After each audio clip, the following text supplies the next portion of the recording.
اسلام میں جادو کو ایک حقیقت سمجھا جاتا ہے، لیکن اس کی طاقت اور اہمیت کو توحید، اللہ کی وحدانیت کے دائرے میں سمجھا جاتا ہے۔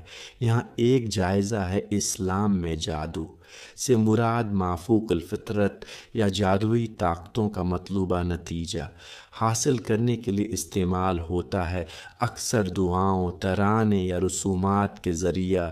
بلیک میجک نقصان دہ جادو جس کا مقصد دوسروں کو نقصان پہنچانا ہے۔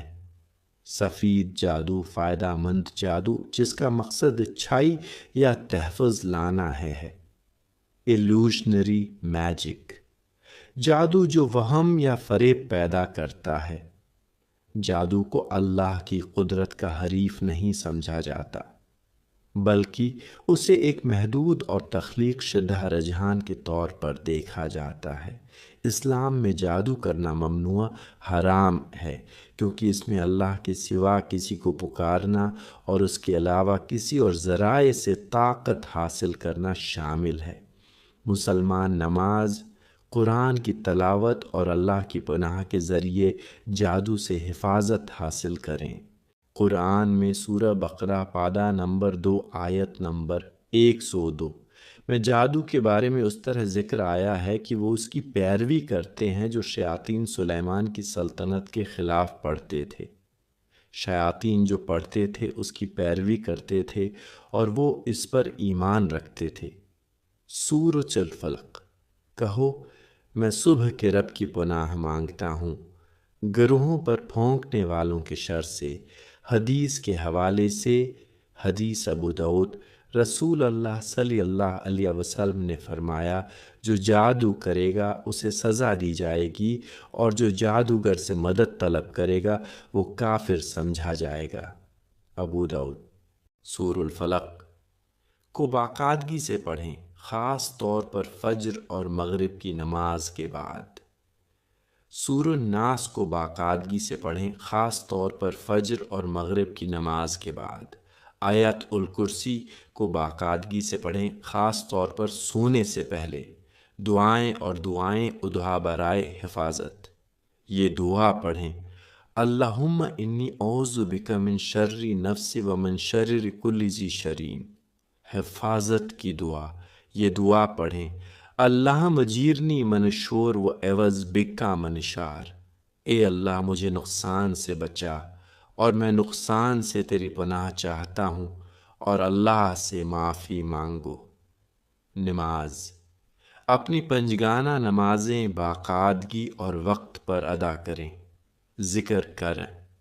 اس کے ساتھ اپنے تعلق کو مضبوط کرنے کے لیے باقاعدگی سے ذکر، اللہ کی یاد میں مشغول رہیں۔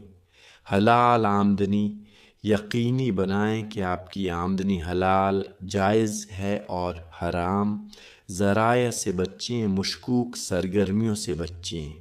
ایسی سرگرمیوں سے پرہیز کریں جن میں جادو یا شرک شامل ہو۔ صبر رکھیں، صبر کریں اور اللہ کی حفاظت پر بھروسہ رکھیں۔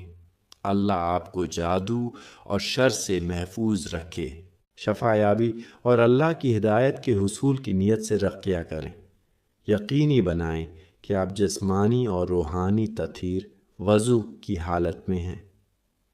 1. رقیہ کے لیے ایک پرسکون پرامن مقام کا انتخاب کریں۔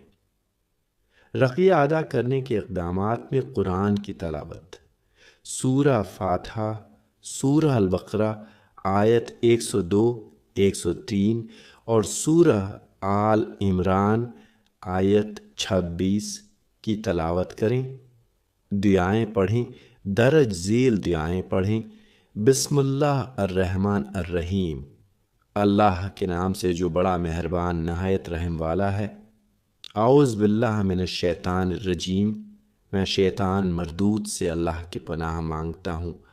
اللہم رب الناس اذھب الباس اشفی انت الشفی لا شفاء الا شفاء، اے اللہ انسانیت کے رب مصیبت کو کر ختم، شفا دے، تو ہی شفا دینے والا ہے، کوئی شفا نہیں سوائے تیری شفا کے۔ امتاثرہ جگہ پر پھونک مارو، متاثرہ جگہ پر آہستہ سے پھونک ماریں۔ قرآن اور دعا کی شفا بخش توانائی کو منتقل کرنے کے ارادے سے عمل کو دہرائیں۔ ضرورت کے مطابق عمل کو کئی بار دہرائیں۔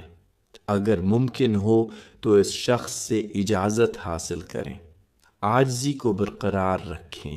اللہ کو حتمی شفا دینے والے کے طور پر پہچانتے ہوئے عاجزی کے ساتھ رقیہ کریں۔